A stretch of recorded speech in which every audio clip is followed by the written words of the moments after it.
पंचांग में पांचों अंग कभी भी ठीक नहीं मिलेंगे, याद रखिएगा। कभी भी पांचों अंग ठीक, मतलब भगवान का या आपके गुरु का, आध्यात्मिक गुरु का बहुत आशीर्वाद है ना आपके ऊपर, तब जाकर के आपको 5 में से 4 पॉइंट्स आपकी फेवर में मिल जाएंगे। बहुत ही आपने भक्ति कर रखी है, मतलब एक्सट्रीम वरदान मिल रखा आपको, तब आपको पंचांग के पांचों अंग ठीक मिलेंगे। लेकिन इन पांचों अंग के साथ एक और अंग है जिसको हम हमेशा इग्नोर करते हैं, और वो अंग है होरा का। होरा, ठीक है। होरा एनर्जी, प्लैनेट्स की एनर्जी का वो सब डिवीजन पॉइंट है जो डे के अंदर आपको 2 बार मिलता है, ठीक है। पूरे ड्यूरेशन को, मतलब आप पूरे 24 घंटों को 2 बार डिवाइड कर दोगे, तो 12-12 घंटा डिवाइड कर दो, तो 12 घंटा एक और चला, 12 घंटा दोबारा और चल रहा है। तो एक ही प्लेनेट के होरा आपको दिन में 2 बार मिलते हैं, डे टाइम में और एक नाइट टाइम में, ठीक है, या इवनिंग टाइम में बोल सकते हैं। तो होरा is one of the most important thing, and in this course, तिथि प्रवेश पद्धति, इस कोर्स के अंदर होरा का और डे लॉर्ड का अपना बहुत बड़ा महत्व है, ठीक है। तो हम ये तो ऐसी मैं आपको स्टोरी सुना रहा था। तो हम आप लोग आज अपने इस कोर्स को शुरू करेंगे, तिथि प्रवेश पद्धति को शुरू करेंगे। और अपने टॉपिक को फॉर्मली स्टार्ट करने से पहले, अपने मेन पॉइंट पर आने से पहले, अपने अपने गुरु का ध्यान कर लेते हैं, उनका नाम ले लेते हैं, अपने इष्ट देव का ध्यान कर लेते हैं, और अपने सेशन की शुरुआत करें। जो ये कंसेप्ट है तिथि प्रवेश पद्धति, और एक आपने सुना होगा ताजिक वर्षफल, ठीक है। कई लोग ना लाल किताब वाला भी वर्षफल यूज करते हैं। मैं लाल किताब मैंने पढ़ा नहीं है, मेरा उसमें कुछ एक्सपर्टीज नहीं है, तो हम उसकी बात नहीं करेंगे। ताजिक जो है वो भी वर्षफल या वर्ष को देखने के लिए मुंथा कंसेप्ट पकड़ करके बहुत अच्छे से आप उसको, ईयर को इंटरप्रेट कर सकते हो। लेकिन तिथि प्रवेश पद्धति जो है वो और माइन्यूट तरीके से और बहुत आसान तरीके से आपको पूरे ईयर का डेटा, पूरे ईयर को इंटरप्रेट करने का एक स्नैपशॉट तरीका आपको देता है। तिथि प्रवेश पद्धति जो है, ये पद्धति सूर्य तिथि पर डिपेंड करता है। पहली चीज, तिथि। तिथि क्या कंसेप्ट है? तिथि एक ऐसा कंसेप्ट है जिसके अंदर हम सूर्य का डिग्री भी लेते हैं और चंद्रमा का डिग्री भी लेते हैं। और हमारे पास एक बहुत बड़ा फैक्टर रहता है कि पूरे साल के अंदर एक ऐसा दिन जरूर आएगा जो तिथि वाइज या जो एनर्जी वाइज, सन मून के एनर्जी वाइज मेरे बर्थ एनर्जी के, बर्थ टाइम एनर्जी के बराबर होगा। तो जो तिथि एक्चुअल में क्या है, सूर्य और चंद्रमा के बीच का 12 डिग्री का डिफरेंस। जैसे जैसे ये डिफरेंस बढ़ता जाएगा ना, आपका तिथि डेवलप होता जाएगा, तिथि आपका बढ़ता जाएगा, ठीक है। अब एक, अगर हम एक पूरे महीने को पकड़ लें तो 15-15 दिन की बात हो गई भाई। पूरे महीने में एक बार अमावस्या आएगी, एक बार पूर्णिमा आएगी, कृष्ण पक्ष बोलेंगे और शुक्ल पक्ष बोलेंगे, ठीक है। तो वेनिंग मून और वैक्सिंग मून इसको हम बोलते हैं। सूर्य से चंद्रमा जितनी डिग्री आगे जाता जाएगा, जितना डिग्री आगे बढ़ता जाएगा, उतना तिथि बढ़ता जाएगा। हर तिथि का अपना एक एनर्जी फील्ड होता है, हर तिथि का अपना एनर्जी फील्ड होता है, और हर तिथि के कोई स्वामी भी होते हैं। तो ये जो पूरा कोर्स या कंटेंट हम पढ़ेंगे, इस कंटेंट के अंदर हम एक पर्टिकुलर तिथि पकड़ेंगे कि ये तिथि हमारे पूरे ईयर में, या वो तिथि क्या है, वो तिथि या वो डेट जो है वो हमारे बर्थ टाइम से कोऑर्डिनेट करेगी या बर्थ टाइम से कोरिलेट करेगी। पूरे साल में एक बार, एक दिन ऐसी कंडीशन आएगी। वैदिक ज्योतिष में जब हम तिथि की बात कर रहे हैं, तो एक बहुत इंपॉर्टेंट एस्पेक्ट है जो हमें कभी भी नहीं भूलना है, और वो एस्पेक्ट है सूर्योदय सूर्यास्त का कंसेप्ट। जब तक सूर्योदय नहीं होता, हमारी प्रीवियस डे की तिथि चलती है, और जब सूर्योदय हो जाता है तो हमारी तिथि, वैदिक ज्योतिष के अनुसार हमारी तिथि बदल जाती है। यानी कि तिथि कौन सी चल रही है, वो सूर्योदय का समय डिसाइड करता है। सूर्योदय, एक मिनट, मान लीजिए आज का जो तिथि था, वो तिथि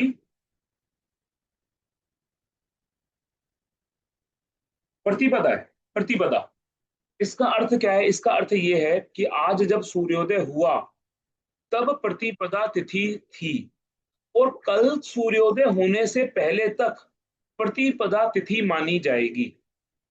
मैं दोबारा बोलता हूं, आज सूर्योदय के बाद जो तिथि थी, कल सुबह सूर्योदय तक ये तिथि मानी जाएगी, मान्य होगी, यानी रात के समय में भी प्रतिपदा तिथि मान्य होगी।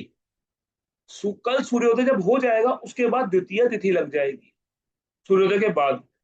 तो हम लोग ना वो 12 बजे वाला टाइम नहीं लेते हैं कि भाई 12 रात को 12 बज गया, वो एक्चुअल में वो एएम हो जाता है, एक सेकंड भी है, 2 सेकंड भी ऊपर होगा, 1 सेकंड भी ऊपर होगा तो वो एएम में काउंट हो जाएगा। लेकिन हमारा जो डे है वो वैदिक डे, वीकडे हमें देखना है, वैदिक वीकडे देखना है, और वो वीकडे सूर्योदय के उपास उसके जो भी टाइम ड्यूरेशन होगा, सूर्योदय का जो भी टाइम होगा उस टाइम पर डिपेंड करेगा।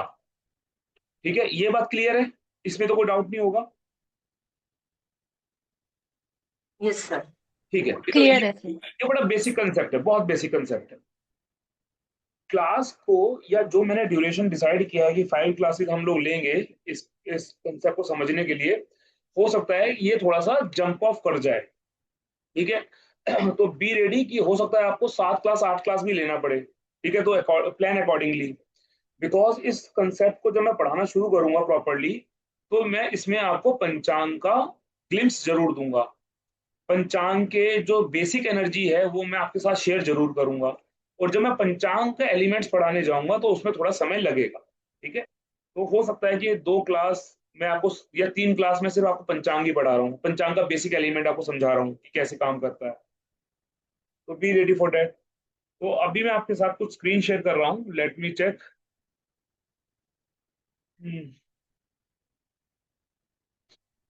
एक मिनट रुकिएगा।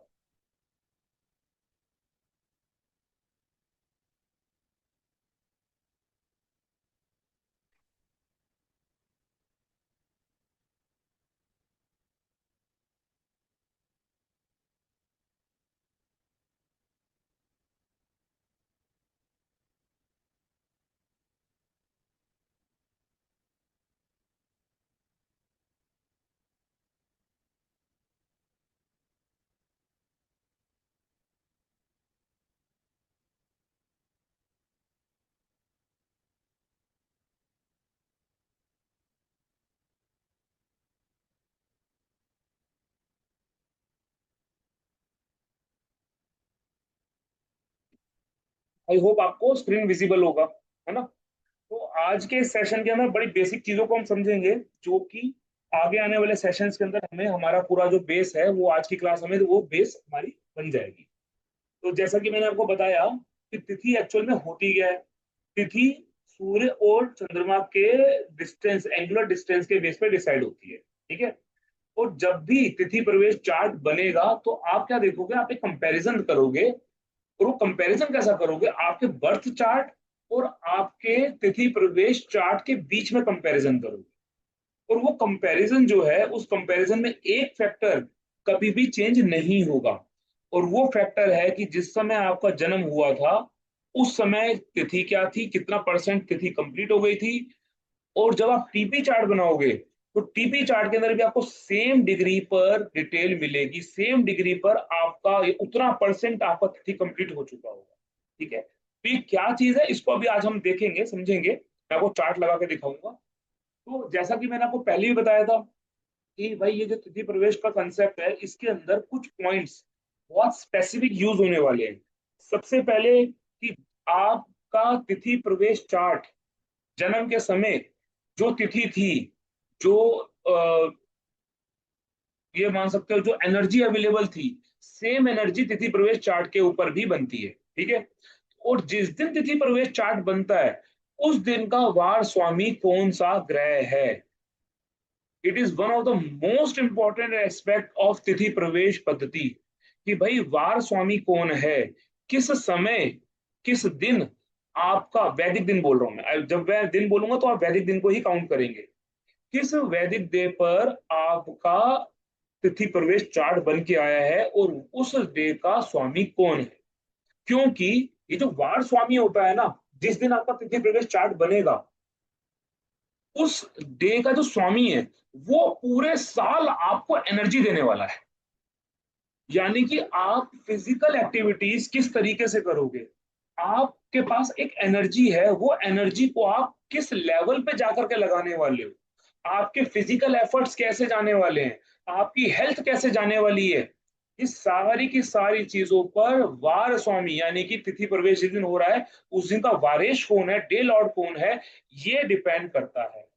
अगर आपके चार्ट में, टीपी चार्ट में, तिथि प्रवेश चार्ट को मैं टीपी चार्ट बोलूंगा, अगर आपके तिथि प्रवेश चार्ट में आपके वारेश की कंडीशन वेल ऑफ है यानी कि वो अच्छी कंडीशन में बैठा हुआ है, तो आपके साल, उस पूरे साल में ना फिजिकली आप एफर्ट्स लगाओगे और वो एफर्ट्स आपके जर्नली अच्छे जाएंगे, आपका जर्नल हेल्थ ठीक रहेगा। बड़ी सिंपल सी बात है। ठीक है, यानी कि वार स्वामी पर क्या डिपेंड करता है, आपकी एनर्जी डिपेंड करती है कि आप अपनी एनर्जी कैसे इंप्लीमेंट करने वाले हो पूरे साल के अंदर। उसके बाद एक बहुत ही इंपॉर्टेंट फैक्टर है, वो है नक्षत्र स्वामी। यानी कि अब दो चार्ट बनता है, हमारा बर्थ चार्ट भी बनता है, हमारा भी नक्षत्र स्वामी होता है। उसी तरीके से टीपी चार्ट बनेगा, टीपी चार्ट के अंदर भी चंद्रमा है, चंद्रमा भी किसी नक्षत्र में है। तो वो जिस दिन आपने टीपी चार्ट बनाया है, तिथि प्रवेश चार्ट बनाया है, उस चार्ट में नक्षत्र स्वामी कौन सा ग्रह, नक्षत्र स्वामी भी आपको बहुत इंपॉर्टेंट यूजफुल इंसाइट्स देता है। वो क्या इंसाइट्स देगा उसको हम आगे अभी पढ़ने वाले हैं, समझेंगे। तीसरा बहुत इंपॉर्टेंट फैक्टर, वो फैक्टर है होरा स्वामी। अब होरा क्या होता है इसको मैं थोड़ा सा आपको और इलेबोरेट करता हूं कि होरा वर्क कैसे करता है। भाई हमारे 9 ग्रह हैं, ठीक है, 9 ग्रहों में आप जब, होरा एक्चुअल में ना एनर्जी पुंज है, यूनिवर्स में जो भी एनर्जी हमारे पास अवेलेबल है वो एनर्जी किसी ना किसी सोर्स से आ रही है। ये तो बात आप मानेंगे कि कोई भी एनर्जी आएगी वो किसी ना किसी सोर्स से आएगी। तो उस सोर्स के अंदर हम क्या करते हैं, उस सोर्स के अंदर हम बेसिकली प्लैनेट्स को ऐड कर देते हैं। यानी कि ये जो एनर्जी आ रही है, यूनिवर्स में जो एनर्जी घूम रही है, वो एनर्जी किसी ना किसी प्लैनेट की एनर्जी है। और होरा के अंदर राहु केतु को हम जनरली नहीं लेते हैं। यानी कि अगर आपने 9 प्लैनेट्स में से 2 प्लैनेट्स ऑब्सोलीट कर दिए, तो अब आपके पास जो एनर्जी देने वाले ग्रह बच गए, वो बच गए 7। पूरे के पूरे डे टाइम को यानी कि पूरे के पूरे 24 घंटों को हमने हाइपोथेटिकली 2 पार्ट्स में डिवाइड कर दिया, और उस पार्ट को, उस एरिया को, टाइम ड्यूरेशन को हर एक ग्रह को एलोकेट कर दिया। अब कमाल की बात पता है क्या है, कमाल की बात यह है कि जिस दिन जोन्स, मतलब जिस ग्रह का दिन होता है, उस दिन का पहला होरा या पहला एनर्जी फील्ड या पहला एनर्जी ड्यूरेशन उस ग्रह को ही एलोकेट होता है। ठीक है, और इसका एक प्रॉपर ऑर्डर है। जैसे आज शुक्र है, शुक्रवार है, तो मुझे पता है कि भाई शुक्रवार होगा तो सूर्योदय जब होगा ना, सूर्योदय से लेकर के लगभग लगभग आप मान के चलो 1 से लेकर 1.5 घंटे का समय, मैक्सिमम 1 घंटा, सवा घंटा, 1.5 घंटा बहुत। यानी कि सुबह जब सूर्योदय होगा तो शुक्रवार के दिन सूर्योदय होते हुए 1 या सवा घंटे का जो समय रहेगा, वो शुक्र का समय रहेगा, शुक्र की एनर्जी उस समय रहेगी। शुक्र के बाद कौन सा मिल रहा है, बुध का हो रहा था, जैसे शुक्र के बाद बुध का हो रहा हम पकड़ रहे हैं। ठीक है, तो शुक्र का हो रहा खत्म हुआ, उसके बाद बुध का एनर्जी फील्ड शुरू हो जाएगा। तो बुध का एनर्जी फील्ड शुरू होगा, मान लो 1 घंटे के करीब बुध का एनर्जी फील्ड चल रहा है। तो इस तरीके से प्लैनेट्स का जो होरा साइकिल है वो एक पर्टिकुलर ऑर्डर में ही चलता है। ठीक है, तो ये चीज याद रखनी है। कभी भी आपको होरा देखना है, होरा देखने के लिए आपको बेसिकली डे जरूर पता होना चाहिए। एटलीस्ट आपको ज्यादा याद नहीं भी रह रहा है ना, तब भी आपको ये तो पता है कि भाई आज सोमवार है तो चंद्रमा का होरा पहला होना है, आज मंगलवार है तो पहला पहला जो सूर्योदय के पास जो पहला घंटा है ना, वो मंगल का एनर्जी है। आपको पता है बुधवार है ना, तो बुधवार का जो पहला घंटा है ना, जब सूर्योदय के पास जो पहला घंटा या 1.5 घंटे का समय है, वो भाई बुध का हो रहा है। तो इस ये एक पर्टिकुलर ऑर्डर में चलता है। ठीक है, और ये होरा जो होता है ना, स्पीड के ऑर्डर में चलता है कि भाई कैसा प्लेनेट का स्पीड है। जैसे अब मैं आपको ऑर्डर लिखवाऊं, तो भाई सबसे स्लो प्लेनेट कौन सा है, शनि सबसे स्लो प्लेनेट है। शनि के बाद कौन सा प्लेनेट है भाई, गुरु सब स्लो प्लेनेट है। गुरु के बाद कौन सा है भाई, मंगल है, 45 दिन लेता है। मंगल के बाद सूर्य है, 30 दिन लेता है।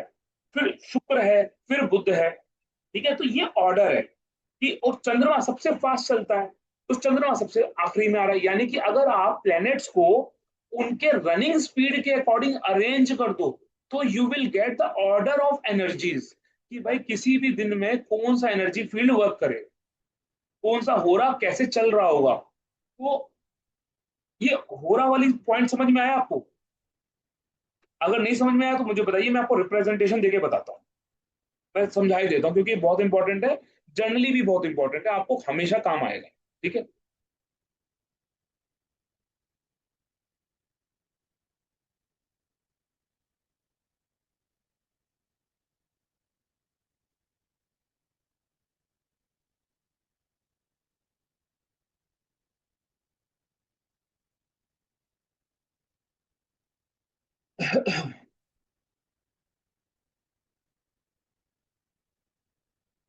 ठीक है, देखिए, होरा का मतलब क्या है? Energy field.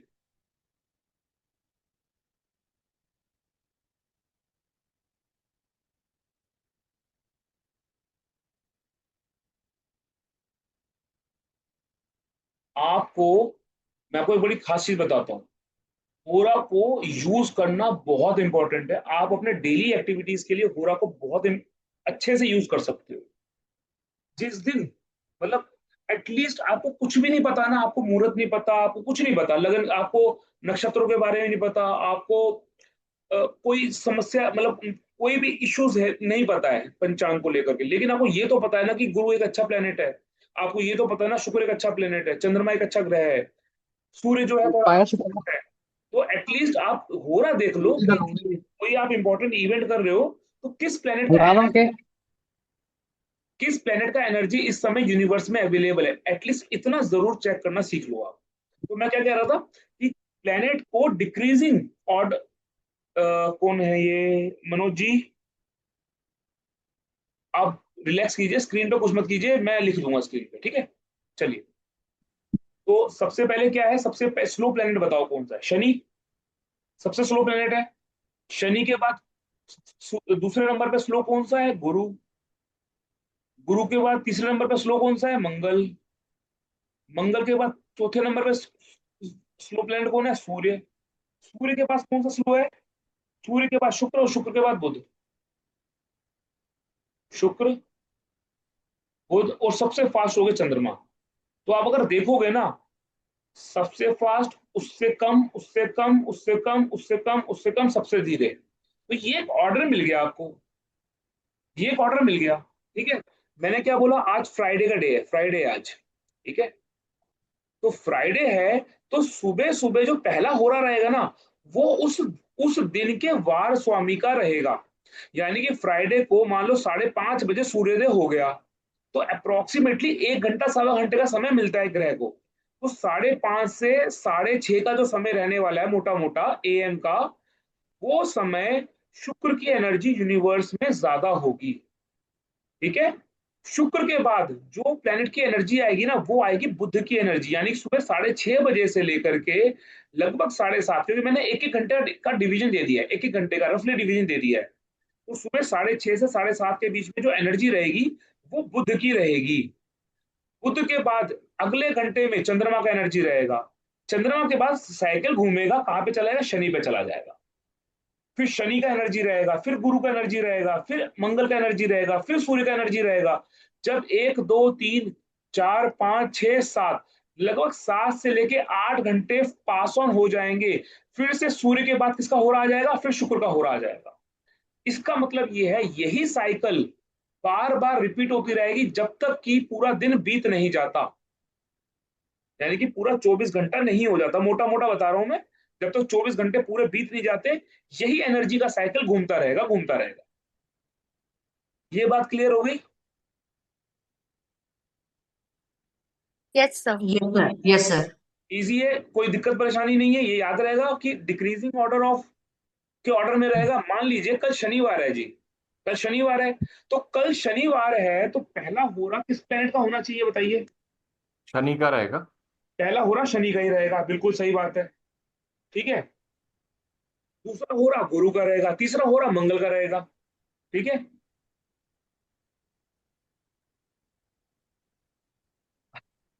आचार्य जी, मेरा एक सवाल है इसमें। हाँ जी, पूछिए। सवाल यह है कि अप्रोक्सीमेटली क्या सारे प्लैनेट्स का हो रहा एक एक घंटे का चलता है? नहीं, ऐसा फिक्स नहीं है सर। ये तो हाँ। मैंने आपको समझाने के लिए मोटा मोटा पकड़ लो, 1 घंटा चलता है। ठीक है, समझ गया। लेकिन सभी ग्रहों का 1 घंटा ही चलेगा, फिक्स नहीं है जी, ऐसा कुछ नहीं है फिक्स। ठीक है। के लिए मैं आपको एक ऐप बताऊंगा, बहुत बहुत फेमस ऐप है, दृक पंचांग ऐप। वो है सर, ले लिए वो। हाँ, दृक पंचांग बड़ा इजी टू यूज है, बहुत फ्रेंडली है, यूजर फ्रेंडली ऐप है। आप उसको अपने फोन में इंस्टॉल करके रखिए। आपको कभी भी कोई काम करना है, आप डे कैलेंडर पे जाइए, टिक कीजिए, वहां पे नीचे होरा लिखा हुआ आ जाता है। आप ठीक वहां है। पे देख सकते हो कि कौन से ग्रह का होरा चल रहा है। जैसे अभी मैं बताऊं, आज के तारीख 25 तारीख है ना, तो इस समय जब हम बात कर रहे हैं, शुक्र का होरा चल रहा है। यानी अच्छा। कि जब मैंने ये क्लास शुरू की है 9 o'clock, आप चेक करेंगे, अगर अगर आप चेक करना जानते हैं, तो मैंने ये क्लास का टाइमिंग शुक्र के होरा में रखा था। ठीक है, 9 9 बजे, एग्जैक्ट 9 बजे शुक्र का होरा स्टार्ट हो गया था। अभी भी जब हम बात कर रहे हैं तो शुक्र का होरा ही चल रहा है टिल 9:52 तक। अब देखिए, 9 बजे से लेकर 9:52 तक ये पूरा 1 घंटा नहीं हुआ। आठ पूरे 60 मिनट में 8 मिनट कम है, लेकिन शुक्र का हो रहा है। मतलब ऐसा पर्टिकुलर नहीं है कि पूरा 1 घंटा ही होगा, कम ज्यादा हो सकता है।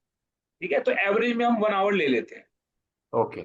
आई होप ये बात क्लियर है, इजी भी है, ठीक है, समझने में आसान भी थी। हम्म। वापस आते हैं अपने कोर टॉपिक के ऊपर।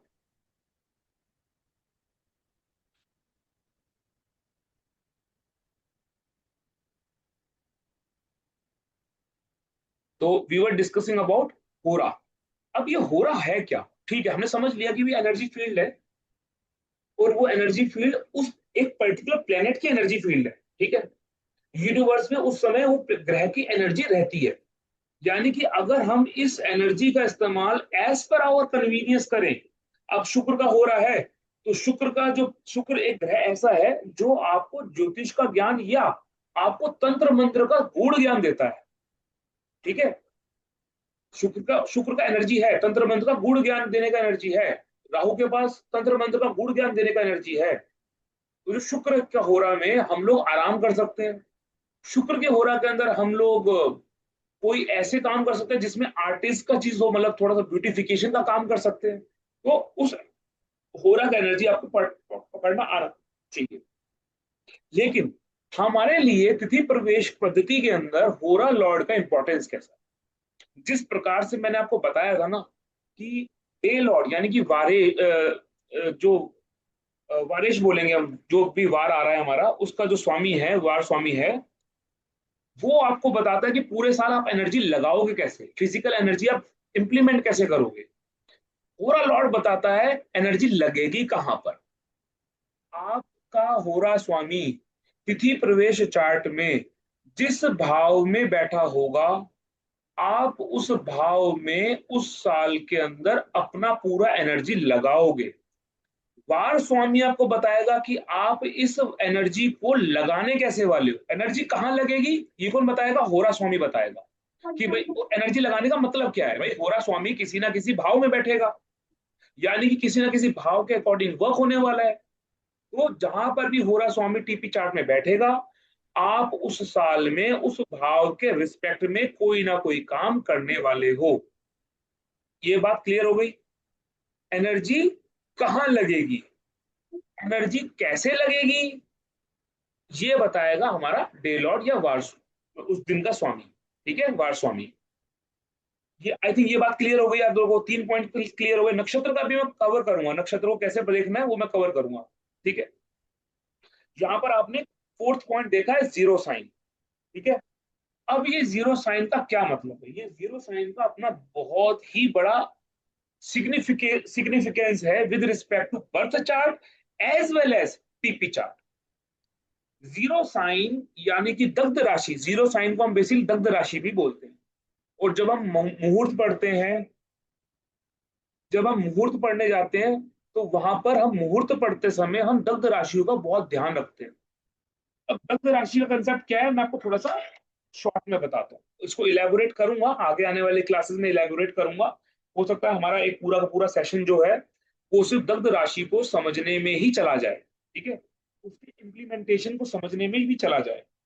लेकिन दग्ध राशि होती है वो राशियां जो आपके जन्म लग्न में पड़ने वाली राशियों के अकॉर्डिंग आपके जीवन में उतार चढ़ाव क्रिएट करती। ठीक है, क्या बोला मैंने? हर व्यक्ति जब जो जन्म लेगा ना, वो किसी ना किसी राशि के अकॉर्डिंग वर्कआउट हो रहा है। ठीक है, कई कई लोग उसको लगन को लेकर के लेते हैं, कई लोग चंद्रमा की राशि को लेकर भी लेते हैं। तो आपके जन्म के अनुसार कोई दो राशियां ऐसी ऐसी राशियां बनेंगी जो आपको जीवन में उतार चढ़ाव दिखाएंगे। ठीक है, एक मिनट रुकिएगा।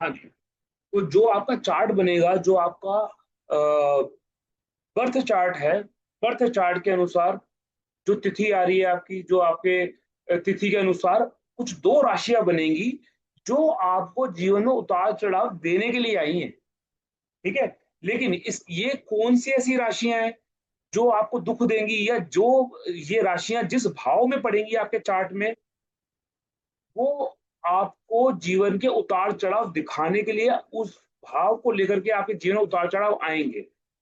मैं फिर से रिपीट करता हूं, आपके बर्थ चार्ट के अनुसार जो भी आपकी तिथि बनी है, देखो वही तिथि ना, आपके तिथि प्रवेश पद्धति पे भी वही तिथि आएगी। ये तो बात क्लियर है कि बर्थ चार्ट, नेटल चार्ट और तिथि प्रवेश चार्ट की जो तिथियां हैं वो सेम ही रहेंगी, डिग्री वाइज भी सेम रहेंगी, मतलब उसका जो परसेंटेज वाइज कंप्लीशन है वो भी सेम रहेगा। जो मैं बात बोल रहा हूँ मैं आपको प्रैक्टिकली भी करके दिखाऊंगा, लेकिन अभी मेरी बात ध्यान से सुनिएगा। तो जो भी तिथि बन गई आपकी जन्म की, उसके अनुसार कोई दो राशियां ऐसी होंगी जो आपको प्रॉब्लम देंगी।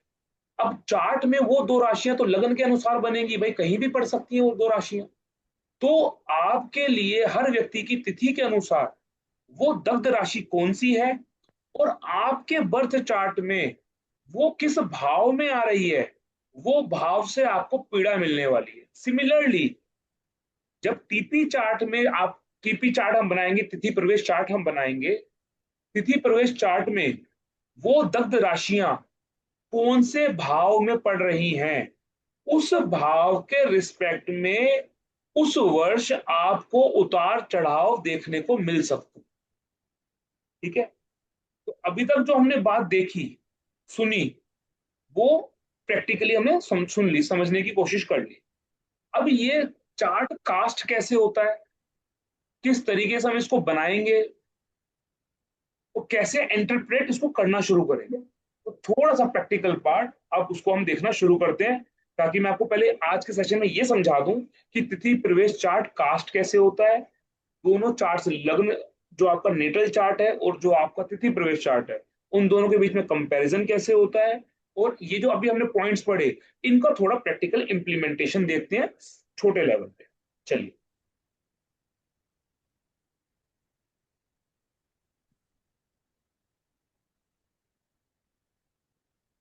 आप इस पूरे प्रोसेस को समझने के लिए आप, एक सॉफ्टवेयर है जगन्नाथ होरा, ठीक है, फ्री टू यूज है, बहुत एफिशिएंट सॉफ्टवेयर है, इसका हम इस्तेमाल करेंगे। इसका इस्तेमाल करना आसान भी है और फ्री ऑफ कॉस्ट है, तो अपने को कोई पेड सॉफ्टवेयर की जरूरत नहीं है। तो मैंने अभी आपके सामने जगन्नाथ होरा का स्क्रीन शेयर किया है, आई होप आप लोगों को ये स्क्रीन विजिबल होगा।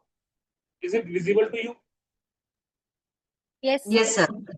ठीक है, तो जब आप इसको देख रहे हो तो चार्ट आपको दिख रहा है ना, अभी आपको स्क्रीन पे हाँ चार्ट जी। दिख रहा होगा। और आपको पता है ये जो चार्ट है ये बेसिक स्टैंडर्ड को लेकर के बनाया हुआ है। ठीक है, टाइम जोन भी यहाँ पे 4 है, तो एक काम करते हैं पहले ना, हम इस चार्ट के डिटेल्स को थोड़ा चेंज कर लेते हैं। ठीक है, 25 तारीख है, हमें पता है अभी क्या क्या समय हो रहा है, अभी 21:38 हो रहा है। ठीक है जी। और जो सिटी, जिस सिटी में मैं हूँ वो न्यू दिल्ली है, और जिस कंट्री में मैं हूँ वो इंडिया है। तो इस तरीके से मैंने पहले चार्ट को सेट कर लिया। ठीक है, तो अभी मेरा ये चार्ट सेट हुआ, वो चार्ट आ गया है। अब ये जो, अगर मान, ये जो चार्ट है ना, किसी व्यक्ति का बर्थ चार्ट भी हो सकता है। मतलब अगर आप इसमें अपनी बर्थ डिटेल एंटर कर दोगे तो वो आपके बर्थ का समय बताएगा, बर्थ का चार्ट बना देगा। तो इसको नेटल चार्ट बोलते हैं। इसी स्क्रीन के अंदर आपको एक जगह पे तिथि प्रवेश लिखा हुआ दिख रहा है टैब में, देखिए बेसिक। ठीक है जी, स्ट्रेंथ, दशा, ट्रांजिट। ठीक है, तो इसके बाद आपको क्या मिल रहा है, तिथि प्रवेश मिल रहा है। ठीक है, तो बहुत आसानी से सॉफ्टवेयर, बहुत ही एफिशिएंट है जगन्नाथ होरा। इस सॉफ्टवेयर का इस्तेमाल करके आप क्या करेंगे, तिथि प्रवेश चार्ट बनाएंगे। कैसे कास्ट करेंगे, सिर्फ सिंपली क्लिक ऑन द तिथि प्रवेश। ठीक है, जिस वर्ष का आप तिथि प्रवेश बनाना चाहते हैं उस वर्ष को यहाँ पर, ये देख रहे हैं आप ऑप्शन में ईयर का ऑप्शन आ रहा है, उस ईयर के ऑप्शन को आप वहां पे डाल दीजिए। और जैसे मैंने 2027 का बना दिया, 2027 तो 2 साल के बाद है ना, तो उसको हम इंटरप्रेट करने के लिए, समझने के लिए देख रहे हैं। ठीक है, तो अब देखिए आज का तारीख है 25 जुलाई 2025। आज की तिथि देखिए, शुक्ल प्रतिपदा। ये तिथि लिखी आ रही है, शुक्ल प्रतिपदा। सूर्य इस तिथि को रूल कौन कर रहा है, सूर्य रूल कर रहे हैं। ठीक है, द्वितीय को चंद्रमा रूल करते हैं। ठीक है, अष्टमी को राहु रूल करते हैं। इस तरीके से आप धीरे धीरे याद कर लोगे, बड़ा बहुत आसान है, आप 2-4 बार पढ़ोगे याद हो जाएगा आप। ठीक है, तो बात क्या हो गई, तिथि देखिए हमने क्या देखा, शुक्ल प्रतिपदा, सूर्य इसके स्वामी है तिथि के। और देखिए इस तिथि का 7.66% बचा हुआ है, लेफ्ट है, बचा हुआ है। यानी कि 100% तिथि में से अप्रोक्सीमेटली 92% तिथि is pass, already passed on. लेकिन बात समझिएगा, आज सुबह जब सूर्योदय था तो प्रतिपदा लगी हुई थी। ठीक है, कल सुबह तक तिथि नहीं बदलेगी। ये चीज बहुत इंपॉर्टेंट है। ठीक है, ये बात समझिएगा, तिथि नहीं बदलेगी, लेकिन जैसे सूर्योदय होगा जो तिथि चल रही होगी वही मान्य होगी फिर। वो इसमें ये बड़ा पंचांग का छोटा सा नियम है, उसको ध्यान रखिएगा। लेकिन अगर आपको ध्यान नहीं भी रहता है किसी वजह से, तो ये एफिशिएंट सॉफ्टवेयर है, ये आपको सारी डिटेल निकाल के दे देगा और बहुत एक्यूरेटली निकाल के दे देगा। ठीक है, चलिए, तो हमने क्या देखा कि शुक्ल पक्ष की सूर्य उसका स्वामी है, 7.66% तिथि बची हुई है। ठीक है, अच्छा, वैदिक वीकडे देखिए, वैदिक वीकडे क्या है, वैदिक वीकडे क्या है, फ्राइडे है। तिथि might change but day can not change. ठीक है, तिथि might change but day can not change. Day कब चेंज होगा, जब आपका सूर्योदय होगा। माफ कीजिएगा, मैं तिथि में बताया आपको, तिथि में नहीं होगा। तिथि तो बदली जा सकती है, लेकिन डे जो लॉर्ड है ना, डे लॉर्ड कभी चेंज नहीं होगा। अगर आज सूर्योदय पे फ्राइडे है तो अगले दिन सूर्योदय तक फ्राइडे ही मान्य होगा। आप उसको रात के 12 बजे के बाद आप उसको शनिवार टेक्निकली कह सकते हो, वैदिक वे में नहीं कह पाओगे। आज सुबह सूर्योदय हुआ, फ्राइडे लगा, कल सुबह के सूर्योदय तक फ्राइडे ही मान्य होगा। मान लीजिए रात को किसी बच्चे का जन्म हो गया, रात को 2 बजे जन्म हो गया। ठीक है, तो टेक्निकली जब हम उसको लिखेंगे, चार्ट कास्ट करेंगे, तो हम लिखेंगे कि 2 AM। ठीक है, 2 AM लिखेंगे हम डेट भी डालेंगे कि रात को 12 बजे के बाद जो डेट है ना वो चेंज हो जाएगा। आज मान लीजिए 25 तारीख है, रात को 2 बजे, आज रात को 2 बजे 25 तारीख नहीं रहेगी, 26 तारीख हो जाएगी। हम लिखेंगे भी ऐसा कि 2 AM is the birth time, place जो भी जहां भी जन्म होगा वो प्लेस हम लिख देंगे, चार्ट कास्ट कर देंगे। लेकिन वो सॉफ्टवेयर रन करने के लिए हमने अपनी फैसिलिटेशन के अकॉर्डिंग रखा है। लेकिन वैदिक डे नहीं चेंज होगा, वैदिक डे जो है वो शुक्रवार ही रहेगा। तो ये स्लाइड डिफरेंस है, कई लोगों को कंफ्यूजन हो सकता है कि सर रात को 12 बजे के बाद तो 26 तारीख हो गई, बिल्कुल 26 तारीख हो जाएगी। आप जो टाइम लिखोगे 2 AM लिखोगे, बिल्कुल सही बात है। लेकिन जब आप वैदिक चार्ट कास्ट करोगे ना, तो आपका डे चेंज नहीं होगा। टेक्निकली रात के 12 बजे के बाद शनिवार लग जाएगा, सैटरडे लग जाएगा। लेकिन वैदिक ज्योतिषीय नियम के अनुसार जब तक सूर्योदय नहीं होता, वैदिक वीक डे चेंज नहीं होता। तो ये चीज को ध्यान रखिएगा। ठीक है, तो अभी मैंने क्या देखा कि भाई आज का जो वैदिक वीक डे है वो फ्राइडे है, तिथि जो है वो शुक्ल प्रतिपदा है, और उसका 7.66% यानी कि 92 to 93% जो तिथि है ऑलरेडी पास ऑन हो चुकी है। अब देखना, मैंने यहाँ पे क्या किया, 2027 का डे लिख दिया, यहाँ पे लिखा फाइंड तिथि प्रवेश चार्ट, इसको क्लिक कर दिया। ठीक है, जैसे ही मैंने क्लिक किया ना, तो आप यहाँ पे देख सकते हैं जो एनुअल चार्ट आया है ना, ये मेरा तिथि प्रवेश चार्ट है। और ये D9 है, ये तिथि प्रवेश चार्ट का D9 चार्ट है। तो यहाँ पे देखो टर्म बदल गया, एनुअल टीपी आ गया, एनुअल टीपी आ गया। और पहले क्या लिखा हुआ था, पहले लिखा था नेटल टीपी, माफ कीजिएगा नेटल चार्ट लिखा हुआ था। ठीक है, तो जरा कंपैरिजन करते हैं दोनों चीजों में। आपको नीचे चार्ट दिख रहा है, इस चार्ट को जरा ध्यान से देखिए। ठीक है, देखिए क्या तिथि है, पहले देखो ये एनुअल टीपी यानी कि तिथि प्रवेश चार्ट का डेटा, और ये नेटल चार्ट का डेटा। अब देखिए तिथि क्या है, शुक्ल प्रतिपदा सूर्य 7.66% लेफ्ट। और जब मैंने चार्ट कास्ट किया था यानी नेटल चार्ट बनाया था तब भी 7.66 लेफ्ट था, शुक्ल प्रतिपदा ही था, और सूर्य उसका स्वामी होता है। ठीक है, तो आप देख सकते हो कि नेटल चार्ट और एनुअल टीपी चार्ट में तिथि का जो कंपोनेंट है ना, ये नहीं बदला। अब देखिए ये तिथि, जो आज की तिथि हमने बनाई है, ये तिथि 2027 में 3 अगस्त 2027 को मिल रही है। और इसमें देखिए नेटल चार्ट में 25 जुलाई का चार्ट है, यानी कि जो तिथि 2025 में 25 जुलाई को पड़ रही है, सेम तिथि 2027 में 3 अगस्त को पड़ेगी। बहुत और आसानी से समझोगे तो देखो हर साल ना जन्माष्टमी, रामनवमी, नवरात्रे, ये हर साल सेम डेट पे नहीं पड़ते। हर साल इनका क्या है, डेट चेंज होता है। क्यों चेंज होता है, क्योंकि कोई भी बड़ा त्योहार हो गया, वो त्योहार एक तिथि के अनुसार मनाया जाता है, एक मास के अनुसार मनाया जाता है। तो पूरे साल में वो तिथि, वो मास में पड़ने वाली वो तिथि जब भी पड़ेगी ना, उस दिन हम वो त्योहार मना लेंगे। उसी तरीके से नेटल चार्ट और एनुअल चार्ट के अंदर चेंजेस आते हैं। आज जो तिथि है वो 2027 में 3 अगस्त को पड़ने वाली है, तो भाई 3 अगस्त का चार्ट बन के आ गया।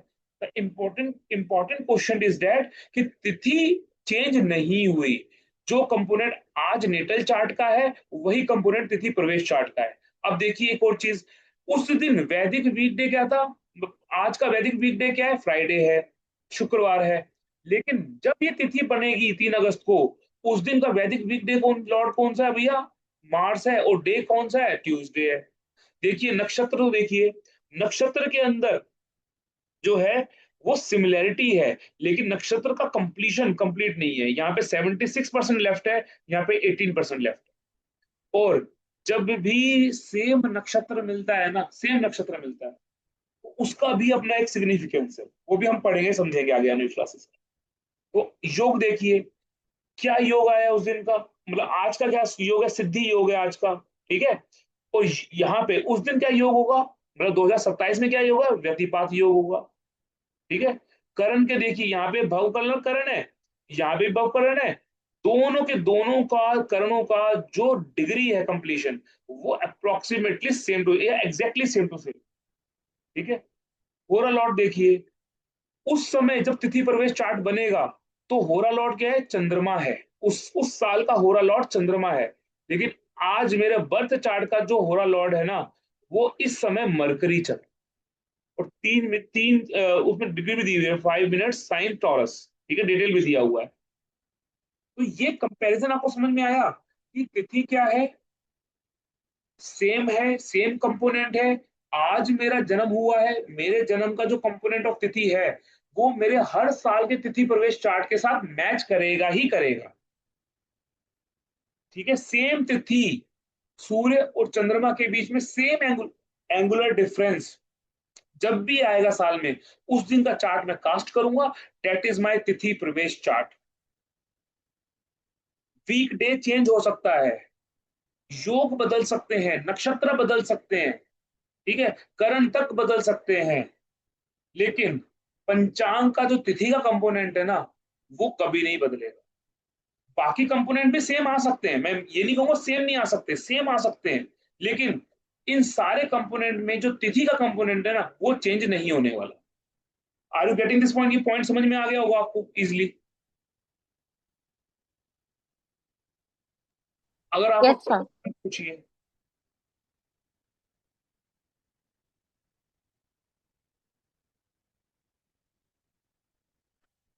कोई डाउट है? All clear? जी सर, अभी तो समझ में आ गया है सर। इजी है, कोई मुश्किल नहीं है, इतना तो बहुत आसान है। सॉफ्टवेयर तो निकालना है, सॉफ्टवेयर निकालना है, ओपन करना है, डिटेल डालनी है, तिथि प्रवेश चार्ट कास्ट कर लेना है, दैट इज ऑल। ठीक है, आगे का कंसेप्ट कैसे होंगे मैं आपको समझाऊंगा। अब देखिए, ध्यान से देखिएगा। अभी आपके सामने मैंने क्या बात बोली थी? मैंने आपको कंपोनेंट्स बताए थे।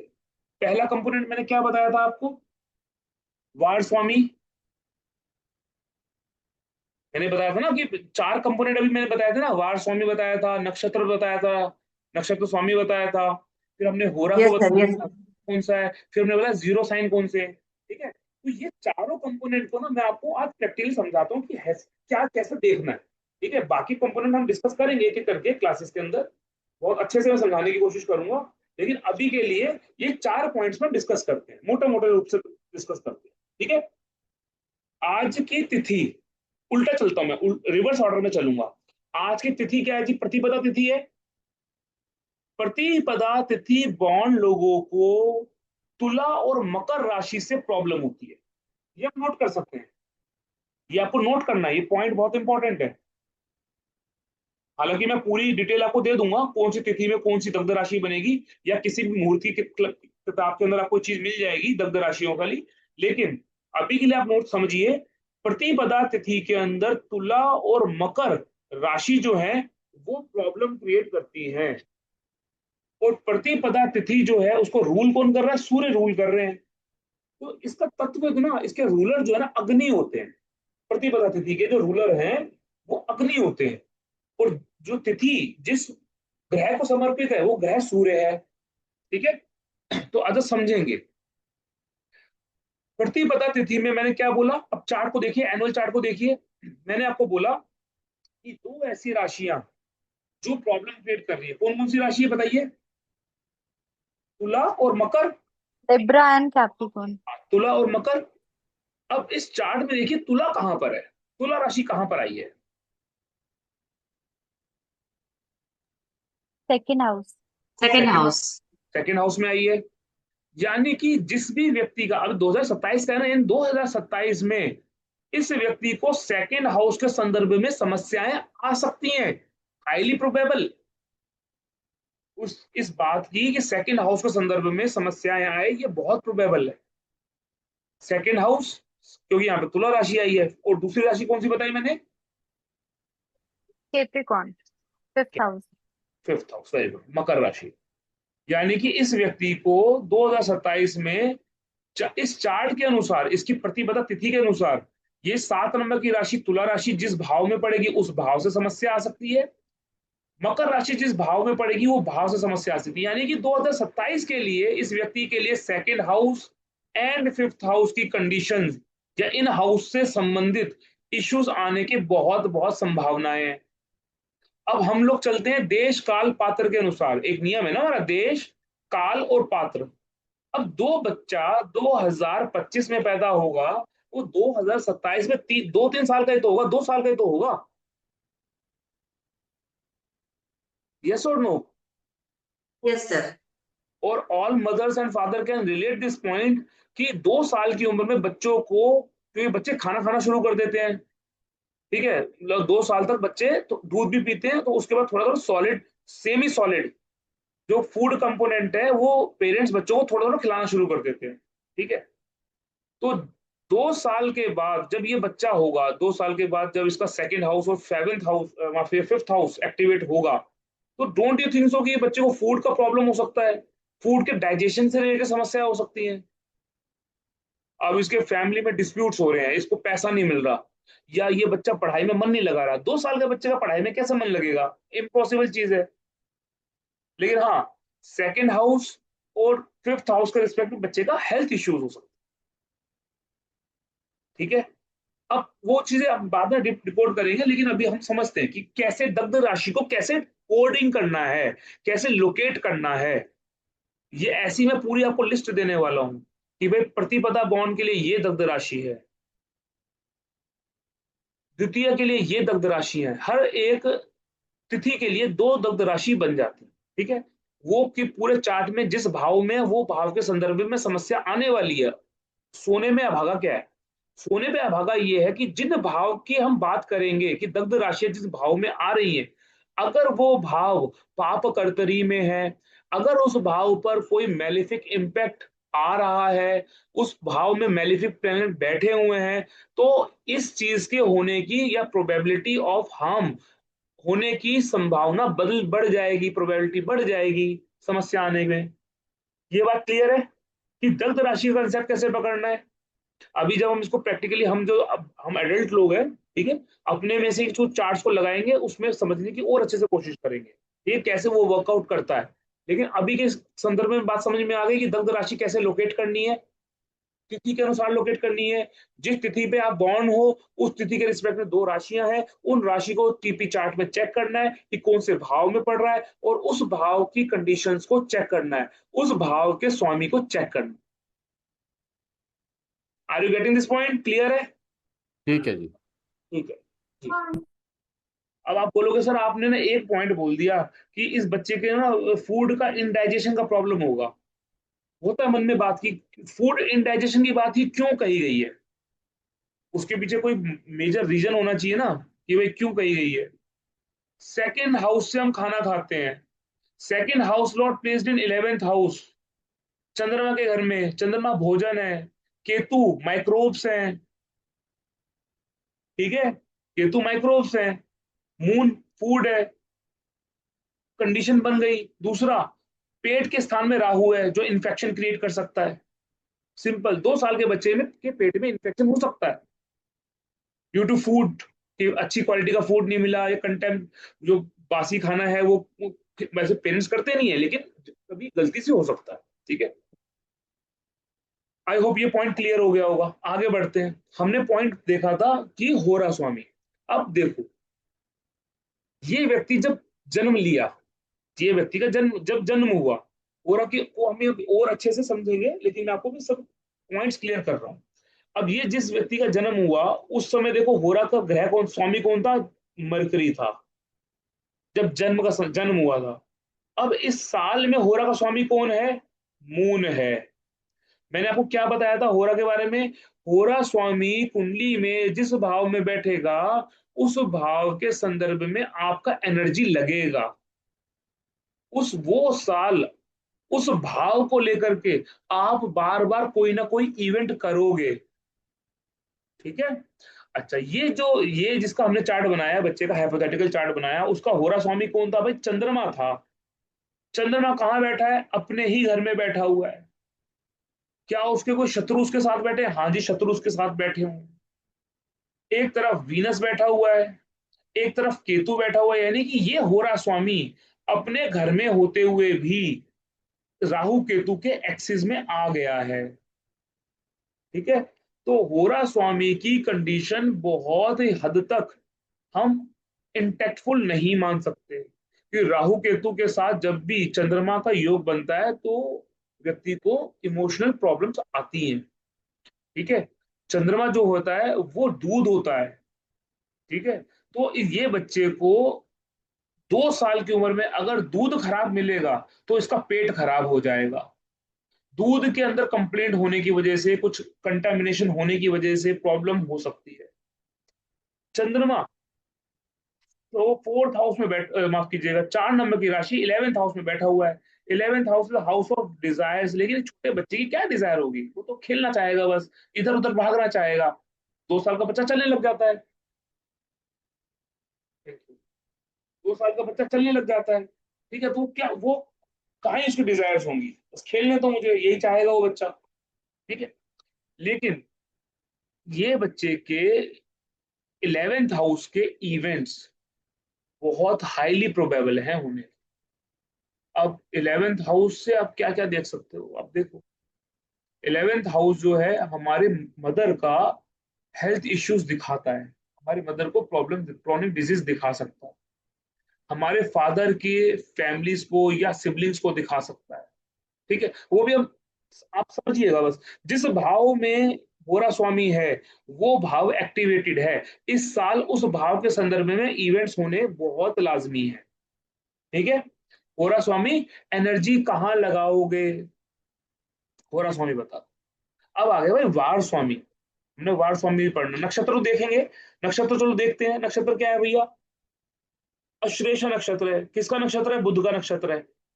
अब बुध का नक्षत्र है, बुध को एनर्जी देखो, बुध का एनर्जी कहां पर है भैया? बुध कहां पे बैठा हुआ है? 11th हाउस में बैठा हुआ। नाउ इट इज कंफर्म कि इस साल में 11th house is highly active, because नक्षत्र स्वामी is already placed in 11th house with होरा स्वामी। हाईली प्रोबेबिलिटी कि 11th हाउस एक्टिवेट होगा, 11th हाउस एक्टिवेट होगा। अब 11th हाउस एक्टिवेट होगा तो भाई क्या ही चीजें हो सकती है? पिता को फायदा हो सकता है, पिता के एफर्ट्स बढ़ सकते हैं, ठीक है। वहां पे 4 नंबर का राशि है, ठीक है। 4 नंबर का राशि क्या है? प्रॉपर्टी का राशि है। हो सकता है इसके पिता अपने एफर्ट्स लगा के कोई प्रॉपर्टी खरीद रहे हो, ठीक है। तो एफर्ट्स बढ़ने वाले पिता के 11th हाउस एक्टिवेशन में है। 4 नंबर के साइन इमोशनल साइन होता है। अब छोटे बच्चे को तो इमोशंस में क्या ही बोलूं, बताऊं, लेकिन हाँ, वो 11th हाउस के हमने बहुत सारे सिग्निफिकेशन पढ़े हैं। नाउ द भाव चार्ट, मतलब भाव हमने पढ़े थे ना, 12 भाव पढ़ाए मैंने आपको। Now you can able to understand कि पहले भाव क्यों पढ़ाया, तिथि प्रवेश पहले क्यों नहीं पढ़ाया। क्योंकि now you know the significations, various signification of भाव, ठीक है। 11th हाउस तो हमारी मैरिज का भी है, लेकिन 2 साल के बच्चे का कोई मैरिज हो सकता है क्या? 11th हाउस तो हमारे बच्चों का है, तो 2 साल के बच्चे को कोई बच्चा होगा क्या? नहीं होगा, ठीक है। उसके साथ भी बहुत सारे सिग्निफिकेशन है, वो जोड़ के देखें, ठीक है। आगे देखते हैं। तो अभी हमने जाना है हमारे वार स्वामी पे। मैंने बताया ना वार स्वामी क्या है। वार स्वामी बताएगा भैया फिजिकल एक्टिविटी करनी कैसे है, how you perform the activity, आपका हेल्थ कैसे जाने वाला है, आपका एनर्जी कैसे आप इंप्लीमेंट करने वाले हो, कहाँ इंप्लीमेंट करने वाले हो, पता लग गया। एनर्जी कहाँ लगेगी वो होरा बता देगा, होरा स्वामी बता देगा। एनर्जी लगेगी कैसे, या लगा पाओगे भी नहीं लगा पाओगे, बीमार तो नहीं पड़ जाओगे, कैसे पता लगेगा? वार स्वामी से पता लगेगा। नाउ लोकेट द वार स्वामी। इस टीपी चार्ट में वार स्वामी है मंगल, क्योंकि ये जो चार्ट बनेगा 2027 में ट्यूसडे को दिन बनेगा। Now look at the Mangal, whether Mangal is in a good position और नॉट। मंगल क्या बताएगा? एनर्जी कैसे लगेगा, क्या ये मंगल प्रॉपरली एनर्जी लगा पाएगा, क्या ये मंगल इतना स्ट्रेंथफुल है कि एनर्जी इंप्लीमेंट करने के लिए, मतलब इसमें पावर है, कहीं ये मंगल पीड़ित तो नहीं है। वार स्वामी की कंडीशन को देखो, ठीक है। वार स्वामी की कंडीशंस आपको बताएगी कि भाई ये साल मैं फिजिकल एफर्ट्स करूंगा या नहीं करूंगा। मैं कोशिश बहुत कर रहा हूं। अब आप देखोगे मंगल जैसा ग्रह कहाँ बैठा है? लग्न में बैठा हुआ है। ये मेरा वार स्वामी है विद पदा ऑफ A9, पिता। A9 पिता, A9 भाग्य, 9th हाउस का एनर्जी है ना। 9th हाउस का एनर्जी में तो बहुत सारी चीजें हैं। कुछ अग्नि जल रही है, कुछ हवन हो रहे हैं, कुछ पूजा पाठ हो रही है।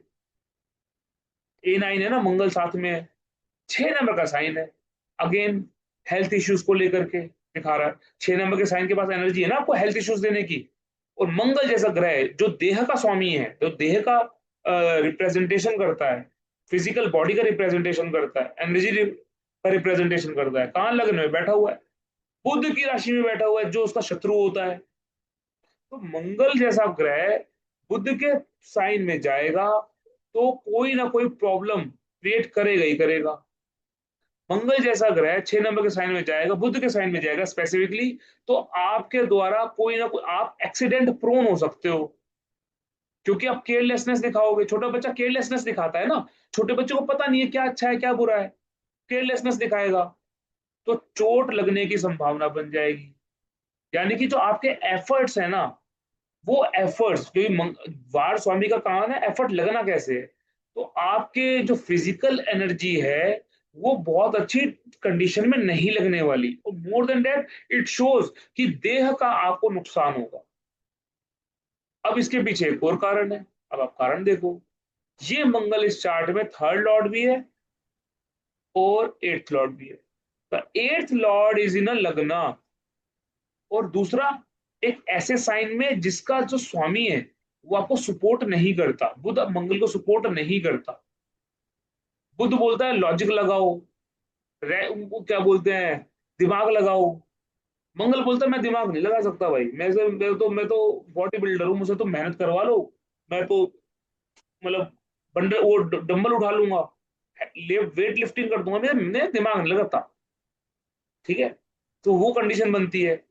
तो इस तरीके से आपको चार्ट को आगे आने वाली क्लासेस में रीड करना सीखना। सर एक चीज कहना चाहूंगा इसमें, हाँ जी भाई साहब।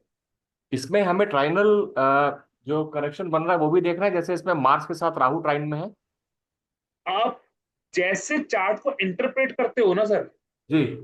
वैदिक ज्योतिष के अनुसार जिस प्रकार से हम चार्ट को इंटरप्रेट करते हैं, you can apply all the if and but in that chart also, because it is a वैदिक चार्ट। ओके। ये उस समय का, उस तिथि का आपका बर्थ चार्ट समझ लो आप।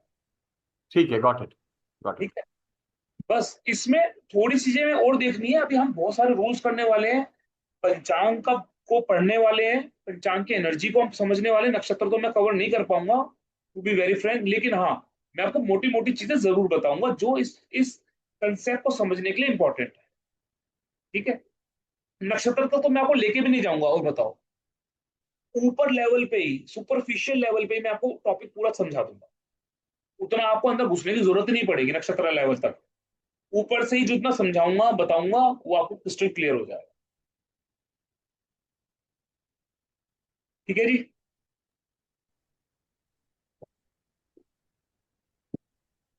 आई होप आपको आज का लेक्चर समझ में आ गया होगा, जी, थोड़ा अच्छा था। इंटरेस्टिंग लगा होगा। तो अब इसको हम और आगे इंटरेस्टिंग बनाएंगे। काफी सारे रूल्स हमें पढ़ने हैं सेशन के अंदर, क्योंकि काफी सारे रूल लगने वाले हैं हमें। तो जब हम रूल्स एक बार पढ़ना अलग बात है, उसको प्रैक्टिकली इंप्लीमेंट करना अलग बात है, दोनों चीजों में डिफरेंस है। तो हम रूल्स को पढ़ेंगे भी और प्रैक्टिकली इंप्लीमेंट भी करेंगे, ठीक है, लाइव चार्ट्स के अंदर। तो आज के लिए इतना ही, फिर हम नेक्स्ट सेशन में मिलेंगे। और एक बहुत इंपॉर्टेंट जो इन्फॉर्मेशन है वो ये है कि मैं इस कोर्स की जो वीडियोस हैं वो मैं अपनी ऐप में डालूंगा। तो मैं आपको अभी थोड़ी देर में कूपन कोड दे दूंगा, एक मैं कोर्स उसमें लॉन्च कर दूंगा लैब के अंदर। और उस कोर्स को एक्सेस करने के लिए, फ्रीली एक्सेस कर, और क्योंकि आपने ऑलरेडी पे किया है, तो मैं आपको कूपन कोड दूंगा, वो कूपन कोड आप अप्लाई करेंगे, आप कोर्स में एनरोल हो जाएंगे। और जो जो भी सेशन होगा उस सेशन का वीडियो मैं टाइम टू टाइम, मतलब just after class, with in a span of an hour और 2 आवर के अंदर अंदर मैं उसको अपलोड कर। ठीक है, तो अभी ये वीडियो भी अपलोड कर दूंगा मैं, उसके बाद में आप लोगों को कूपन कोड एक्सेस प्रोवाइड करा, तो आप तुरंत इसको ले लीजिएगा। ठीक है, ओके। ओके। Okay sir. हाँ जी, चलिए, चलिए, जय श्री राम। जय जय श्री श्री राम राम। सर। गुड जी नाइट सर। जय जय Shri Shri Ram. Ram sir, thank you. जय श्री राम सर, जय थैंक श्री यू।